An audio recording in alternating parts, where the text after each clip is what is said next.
All right, so today we're going to talk about Newton's second law, projectiles, and centripetal force. Okay, so first we're going to start talking about is Newton's second law. Newton's second law says a net force acting on an object causes that object to accelerate in the direction of that force. In other words, if I push on an object, it's going to accelerate in the direction that I'm pushing. It's not going to go sideways or backwards, all right? And depending upon the mass of the object, that will determine how fast it will accelerate. So here we have a guy pushing on a bus, a guy pushing on a little small Geo Metro. Because the bus has more mass, all right, and if I push it at the same amount of force on both the bus and the car is going to accelerate faster because it has less mass. Newton's second law example is here. We have a softball or a baseball being hit by a bat, or a tennis racket hitting a tennis ball. When you swing and hit that ball, the force from the bat caused that ball to accelerate in the direction in which it was hit.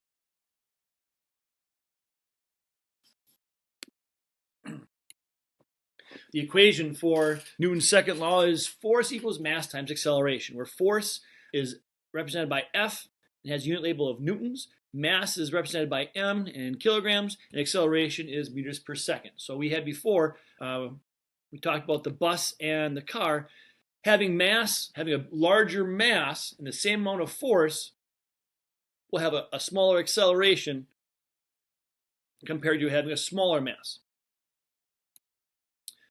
All right, now a projectile. What is a projectile? A projectile is anything that can be thrown or shot through the air. Now, a projectile will always have a curved path. Now, that curved path is dependent upon the horizontal force or velocity and the vertical velocity. Depending upon the velocities of each of those will determine the arc of the path of that projectile. So here we have a question here. So if a gun was shot parallel to the Earth's surface and a bullet the same type and height was dropped at the same time, which of the bullets would hit first? So stop and think about that for a second. If you can, we'll have you try this on your own. Take a ruler, put a penny on the edge of that ruler, and then take that ruler and move it quickly in this direction and see which one hits first. Make a hypothesis. Try this now. Well, what you're going to find out is that they both hit at the same time. Why is that? Because what's acting on the bullet here? The bullet, only gravity. Gravity is acting in this downward direction. Now, depending upon the horizontal force, if it's let's say a 22 versus a howitzer cannon, if they're both shot, all right, the bullet, they're going to hit at the same time. The difference is that the one that's more powerful, the stronger horizontal velocity, will land farther away from the gun. But they'll both hit at the same time because the direction pulling down is gravity, and that's going to affect both bullets the same way. All right, then we have centripetal acceleration. Centripetal acceleration is acceleration towards the center of a curved path. Okay, so in this case, we have a car going around a corner here.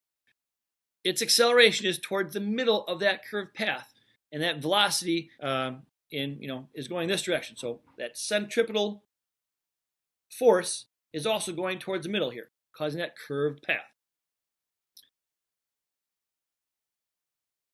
So here's a demonstration of a bucket of water. If you take a bucket and you swing it up over your head, what happens to the water? Well, try it on your own. But you got to swing it fast and then see what happens. And then try swing it slow. See what happens then. Now, if you've done that, you'll notice that if you swing it fast, the water comes out, or it doesn't come out. But if you swing it slow, the water does. Why is that? Well, that's because of inertia. As you're swinging that bucket around, all right, the water is going to want to continue moving according to Newton's first law of motion. Object in motion will stay in motion. That's acted upon by a net force. So as you start swinging around, you'll want to continue going this way, but the bucket's curved path causes the water to change direction because it can't come out the bottom of the bucket. That's why the bucket water stays inside the bucket. But if you slow down, now all of a sudden that path is slower and gravity's still acting on the water. So as it's moving around, the path isn't changed as much, and then the water will fall out. All right, lastly, for those racers out there, a track for, like Daytona's International Speedway. Take a look at this over here. That's the angle at which those curves are at. It's a raised track which allows them to travel faster compared to a track that's parallel.